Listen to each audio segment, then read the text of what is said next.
तर या बाजूला तुम्ही बघाल तर किल्ल्याची तटबंदी दिसते बरोबर तुम्हाला. हा इथे बुरुज आणि तट दिसतोय. पुढे पुन्हा तटबंदी दिसते. पुन्हा इथे बुरुज आहे. पुन्हा वरती म्हणजे एकावर एक तटबंदी आहेत. थोड्या वेळाने जसं आपण हे जमिनीवरून बघतोय तसं पक्षाच्या म्हणजे बर्ड आय व्ह्यू वरून आपण हे उलटं बघणार आहे. म्हणजे हीच तटबंदी तुम्हाला त्याचे वेढे कशा पद्धतीचे आहेत म्हणून हा किल्ला खूप महत्वाचा आहे. तर ते पाहायला मिळणार आहे. आणि नीट निरीक्षण करा इथे या तटबंदीला बघा काही चौकोनी मोठे होलेत, काही उभे मोठे होलेत. हा ते तिथे गेल्यानंतर मी तुम्हाला सांगतो त्यांची गमत. इथून बघा हा आणि फक्त त्यांची नावं सांगतो. जे मोठे होलेत इथे आणि ह्या छोट्या आहेत तर त्यांना जंग्या असं म्हणतात. जंग्या असा शब्द आहे त्याला. हा आणि ही तट आहे. आणि आपण वरती गेल्यानंतर बघूया आपण दुसऱ्या काही गोष्टी आहेत. पण तुम्ही बघाल त्याचे बांधकाम भाग असेल. हा पूर्ण नैसर्गिक कातळ कडा आहे आणि त्या कातळ कड्यावरती हे बुरुज आणि भिंती कशा बसवलेल्या आहेत बघा कशा रीतीने. तर ते एक महत्वाचं आहे की या ठिकाणी कसं बांधत असतील बसवत असतील आणि हेच एकावर एक रचून एवढी प्रचंड भिंत बांधून ही अजूनही शाबूत आहे. तर हे सगळं बघा आपण वर जाऊन त्याच्याविषयी थोडं बोलूया. तर इथून हा किल्ल्याचा वरचा भाग तुम्हाला दिसतोय. म्हणजे असं समजा की आपल्याला हा किल्ला जिंकायचा आहे. थोडंसं किल्ले फिरताना आहे आणि मग तटबंदी कशा पद्धतीने बघा किल्ल्याचं जे उंची आहे ती तिकडे आहे डोंगर.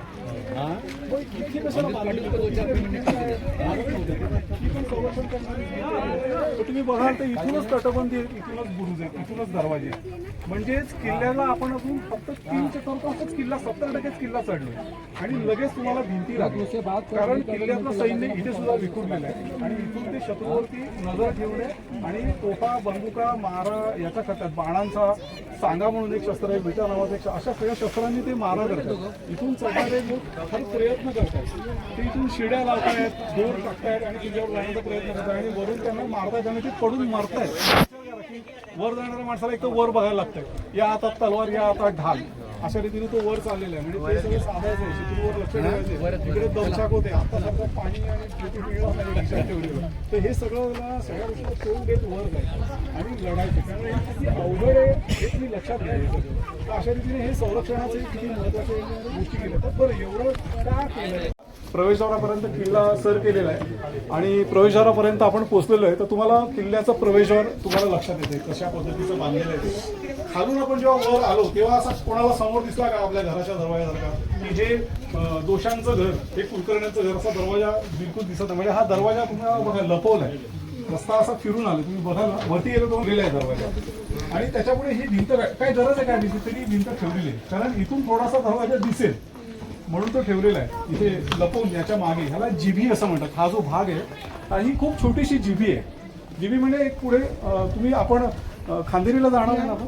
हां तर खांदेरीला कुलाबाटीला किंवा पद्मदुर्गला जर तिथून आपण जर गेलो म्हणजे बायचान्स बघू आता म्हणजे कसं नियोजन असेल तर बोटीचा प्रवास झाला तर आपल्याला एक रिक्वेस्ट करता येईल की आम्हाला गोल फेरी मारून म्हणजे किल्ला बाहेरून पाण्यातून बघता येईल आपल्याला चारी बाजूनी असा एक फेरी मारेल फक्त तो जस्ट फक्त एक सिंगल असं काही कुठे थांबायचं नाही. तर त्या ठिकाणी तिथल्या जिबी मोठ्या आहेत कारण समुद्री किल्ले आहेत. जिबीचा मुख्य वापर कशा करतायत त्याचा उपयोग आहे तर किल्ल्याचा दरवाजाचं संरक्षण करणं पहिली. दुसरं किल्ल्याचा दरवाजा शत्रूला दिसूच नाही.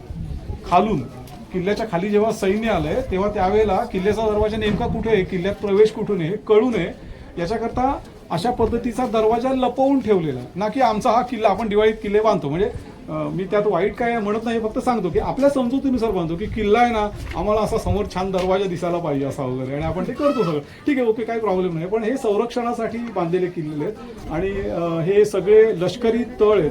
ही लष्करी केंद्र आहेत. इथे सैन्य आहे शस्त्रास्त्र आहेत आणि सगळी लागणारी रसद आहे त्या सैन्याला लागणार हे सगळे इथे ठेवलेले असतात. त्याच्यामुळे हा खजिना आहे राज्याचं सगळं मंत्रालय आपण त्याला म्हणतो सदर आणि सगळे त्या इथे सगळ्या महत्त्वाचे मंत्री आणि ती खाती सगळी ठेवलेली आहेत आणि म्हणून या गोष्टीला अतिशय महत्त्व आहे.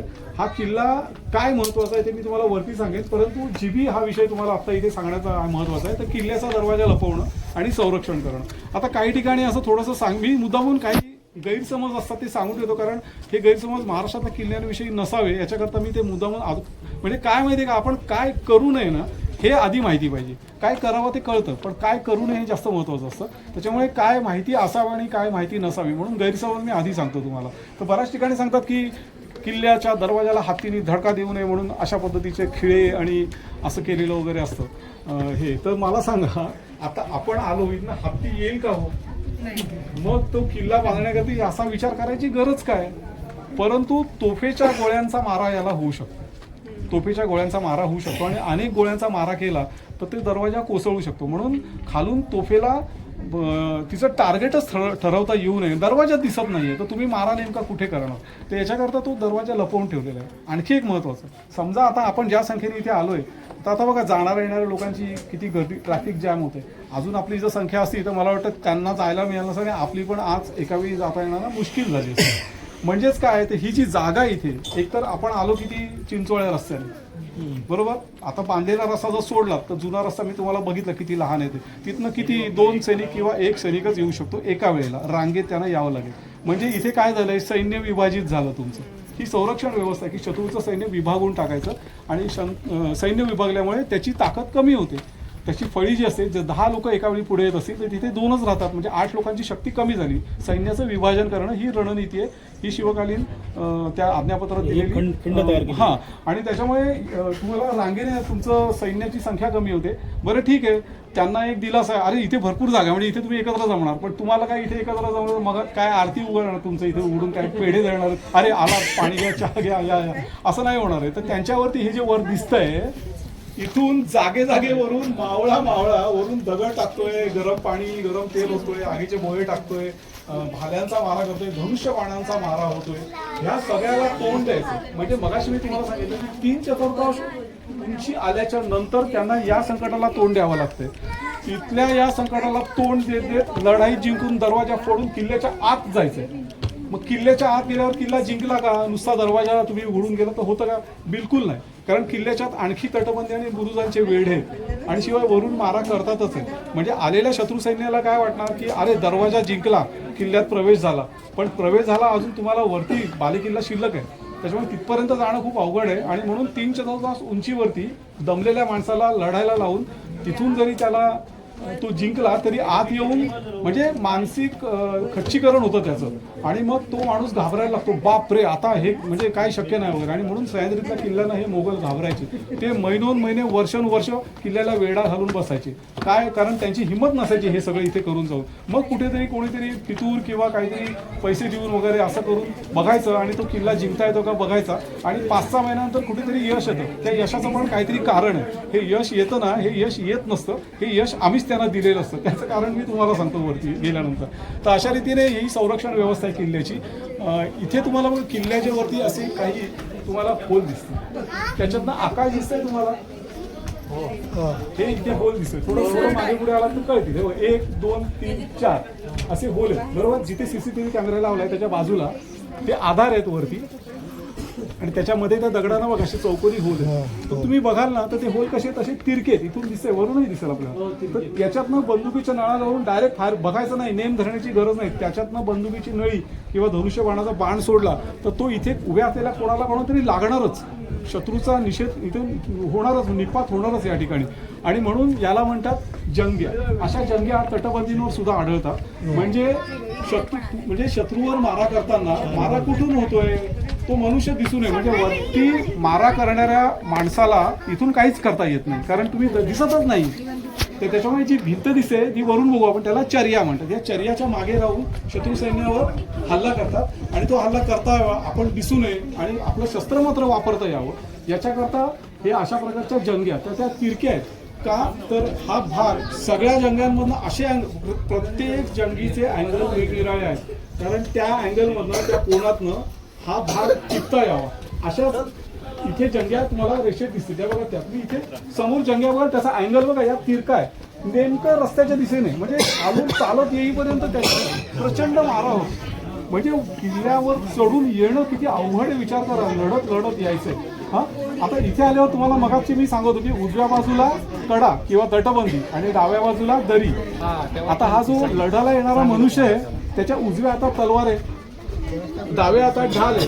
बरं, ही ढाल काय अशी धरलेली नसते, ती इथे बांधलेली असते चांबड्याने. त्याला मागे पट्टे असतात, ते वर जी फुलं असतात ना ढालीला, ती फुलं बिलं काही नसतात, ते कन्सीड खिळे. त्याच्या मागे एक रिंग असेल, त्याला चांबडी पट्टे असतात. ते पट्टे इथे घड्याळासारखे अशी अशी ढाल बांधले, तुम्ही ढाल सोडूच शकत नाही, हातातून सुटत नाही ढाल, ती इथे बांधलेली असते. काही वेळा 6 फुलं असतात तर ते बंद असतात आणि इथे जेव्हा घोडा असेल तेव्हा तो लगाम हातात घ्यायचा, म्हणजे भाला, ढाल आणि तुम्ही तलवार अशी शस्त्र हातात घेऊ शकता. तर ते अशा पद्धतीची ढाल आहे की चढताना किंवा लढताना ढाल पकडण्याकरता तुमचं फार, जसं बॅग हातात धरणं अशी ट्रेकिंगला जाताना का लावतो सॅग, कारण हात फ्री राहतात, त्यामुळे तोच थोडासा विषय आहे त्याच्यामध्ये. तर ही ढाल अशी धरलेली असते आणि उजव्या हातामध्ये तुमची तलवार असते. गडात चढताना, गड चढताना वरून जो दगडांचा आणि मारा होतोय तो कशाने अडवायला लागेल, साहजिकच उजव्या हातातल्या तलवारीने काय दगड तुम्हाला तितके अडवता येणार नाही आणि अगदी अडला असतं तलवारची धार बोटफट होणार आहे. आणि डाव्या हातातली ढाल आहे ती काय अशी असं करून काही लढता येणार, कारण असा कुठे तोल गेला तर जीवच गेला खाली पडून डाव्या बाजूला. तर ही रचना शिवकालीन किल्ल्यांची, शिवकालीन नसलेले किल्ले हे जर तुम्ही बघाल तर त्या किल्ल्यांचे दरवाजे असे समोर असतात, आहेत असे किल्ले म्हणजे खालूनच दिसतात किल्ल्याचे दरवाजे. म्हणजे असा किल्ला वर डोंगराच्या सगळ्यात वरच्या उंचीवर बांधलेला आहे, म्हणजे संपूर्ण डोंगर चढून गेल्यावर लढायचं, लढून झालं की किल्ला हातात आला. इथे तसं नाही. या सगळ्याचा विचार केला आणि छत्रपती शिवाजी महाराजांनी या किल्ल्यांच्या बांधणीमध्ये क्रांतिकारक बदल केला. लोहगड किल्ला त्याचं उत्तम उदाहरण आहे, कारण या किल्ल्याचं बांधकाम, प्रतापगडाचं बांधकाम हे महाराजांनी केलेलं आहे. तर हा सगळ्यात महत्त्वाचा मुद्दा आहे की का उजव्या बाजूने रस्ते, म्हणजे उजव्या हाताच्या बाजूला कडे आणि डाव्या बाजूला दऱ्या का ठेवल्या, त्याचं कारण हे होतं त्याला चढून येताना वरचा मारा चुकवण्याकरता पण त्याला अगतिक झाला पाहिजे तो, आणि तो कंटाळला पाहिजे. नाही हे त्यांच्या किल्ल्यांवर हे असं काहीतरी विचित्र असं बिलकुल जाणार नाही. आणि ते किल्ले जबरदस्तीने जात होते सैनिक, परंतु जाण्यामध्ये त्यांचं प्रचंड म्हणजे त्यांना एक दबाव असायचा एक प्रकारचा, आणि याच्यामध्ये मानसिक खच्चीकरण असतं. म्हणजे लढणाऱ्याचं जर का आपण त्याला काय म्हणतो तर ते तुमचं मन जर खचलं, मनोबल खचलं तुमचं, तर त्या सैनिक काही काम, त्याच्याकडे तोफ असेल ना किती AK-47 असेल आणि त्याचं मनोबल नसेल तर ती बंदूक चालवू शकत नाही. पण समोरचा माणूस दगडाने त्या AK-47 ठेचू शकतो जेव्हा त्याचं मनोबल कणखर असेल त्यावेळेला. हा फरक आहे. म्हणजे तुम्ही मानसिकरित्या पण विचार केलेला आहे आणि फिजिकली पण त्या गोष्टीचा विचार केलेला आहे. आणि म्हणून किल्ल्यांचे मी मुद्दामून वेळ घालवला, कारण हे प्रत्येक किल्ल्यावर पाहायला मिळेल. आता मला वाटतं तुम्हाला सांगण्याची गरज पडेल. तर अशा रीतीने हा रस्ता का असा असतो हे आपण सांगितलं, दरवाजे असे का लपवलेले आहेत अशा रीतीने. तर या दरवाजा कमळाच्या फुलांची चिन्ह आहेत, ही शुभचिन्ह आहेत. इथे पुन्हा पूर्ण उमललेली कमळ आहेत. कमळ हे लक्ष्मीचं प्रतीक आहे, वैभवाचं प्रतीक आहे. आणि म्हणून आपल्या दरवाजावर अशी स्वस्तिक, शुभलाभ किंवा अशी चिन्ह आपण लावतो, देवदेवतांची चित्र लावतो, तशा तऱ्हेने या इथे केलेले आहेत. तुम्ही जर का किल्ल्याच्या दोन्ही बाजूला बघाल तर गणपतीच्या मूर्ती एक सुंदर इथे, म्हणून या दरवाजाला गणेश दरवाजा म्हणतात. हा दरवाजा पेशवे काळामध्ये बांधलेला आहे. आधी होता की नाही कल्पना नाही, पण हा दरवाजा पेशवे काळात नाना पंडितांनी, आता आपल्याला एक शिलालेख सुद्धा पाहायला मिळेल आतमध्ये. तर म्हणून या दरवाजाची बांधणी थोडी निराळी आहे. त्याची आर्क आहे ही मंदिराच्या कमानीसारखी, कारण पेशवे काळात प्रत्येक काळामध्ये वास्तुकलेमध्ये फरक पडलाय. म्हणून किल्ल्याचा दरवाजा जो असा असतो थोडासा बरोबर अशा आकाराचा एक असतो, तसं इथे तुम्हाला कमानी दिसेल, कारण ह्या मराठा कालखंडामध्ये याची बांधणी झालेली आहे. आणि त्या काळामध्ये थोडंसं वास्तुशास्त्र किंवा किल्ल्याचं डिझाईन आपण म्हणतो ते बदललेलं आहे आणि थोडं हिंदू पद्धतीकडे, मंदिरांच्या पद्धतीकडे झुकलेलं आहे अशा रीतीने. आता हा दरवाजाच्या मध्ये जो एक दगड दिसेल तुम्हाला, ते जिथे असं जोडलं गेलं, हा सिंगल दगड आहे, याला कीस्टोन म्हणतात. या एकच सिंगल दगडामुळे हे सगळं उभं आहे. जर हा दगड हा कीस्टोन निघाला तर सगळं कोसळेल. जोपर्यंत कीस्टोन आहे तोपर्यंत हा दरवाजा बिलकुल कोसळला नाही, आणि कीस्टोन कोसळतच नाही, पाडल्याशिवाय पडणार नाही, पाडल्याशिवाय पडणार नाही. हा हे जे 2 दगड दिसत आहेत आता हे सिमेंट हल्ली भरलेलं आहे परंतु पूर्वीचे बघा इथे बिन सिमेंटचं दिसेल. तो बघा तुम्ही दगड इतके चिकटलेत एकमेकांना की ते जागाच नाही त्याच्यामध्ये. ह्याच्या आतमध्ये इंटरलॉक सिस्टम आहे, म्हणजे एका दगडाला खळगा असतो, मेल फिमेल खळगा असतो, आणि त्या खळग्यात जाणारा असा एक उंचवटा दुसऱ्या दगडाला असतो. ते आतमध्ये लॉक राहतात एकमेकांना, त्याच्यामुळे कोणीच कोणाला हालायला देत नाही, एकदम घट्ट धरून आहे. ही या किल्ल्यांची मुख्य बांधणी आहे. याच्या आतमध्ये कन्स्ट्रक्शन तशा रीतीचं आहे. आणि लोहगडाचं वैशिष्ट्य असं आहे की नंतरच्या काळामध्ये तटबंदी बांधल्या तर त्याच्यामध्ये एक शीख सुद्धा टाकलेली लोखंडी,